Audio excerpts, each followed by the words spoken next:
on in the treatment of early childhood. I mean, at that age, I don't even know if I would call it mental illness in a 5-year-old, but these are opportunities, I would say, for us to reach out and improve children's lives. We know that kids living in poverty are more likely to experience more ACEs. We know that kids from minority backgrounds are more likely to experience more ACEs. And because having a parent with a mental illness or an addiction is an adverse childhood experience, we know that kids with parents who have mental illness are more likely to become mentally ill themselves. And so we can cut all of this off at the source if we invest our resources in working with children and parents at that young age. Anything related to poverty alleviation, anything related to teaching good parenting skills so that parents and infants can form proper parent-child bonds. These are all things that will help prevent mental illness later in life. And so programs like the Nurse-Family Partnership, which has gone into communities throughout the country where nurses work with expecting parents to teach them about, about building positive home environments for young children, or programs like those run by 0 to 3, which is a national organization that focuses on infant social and behavioral development. These are all ways that we can actually prevent the onset of mental illness, and also are related to disparities and to social justice as well.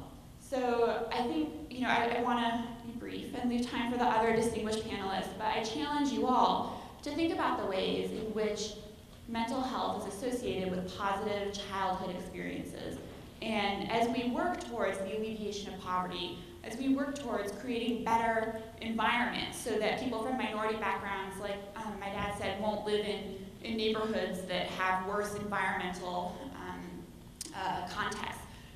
These are all things that will also have an impact on mental health. And so I'll leave it at that.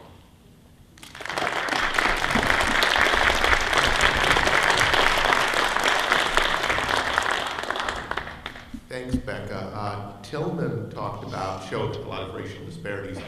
Native Americans, where there was great disparities, almost as great as African Americans. So we have, from that perspective, Amy DeLong, a family practice physician at the Ho-Chunk Nation House of Wellness Clinic. So thank you very much for joining us, Amy. I'm going to stay sitting. Yeah, whatever you like. Go ahead. Hi, NP. Good morning. Motojenga, Amy DeLong, in Gaide. My name is Amy DeLong. It's an honor and a pleasure to be with all of you today and to listen to the other speakers who have provided a wonderful backdrop to this topic. I am a primary care physician, and I also am a public health professional.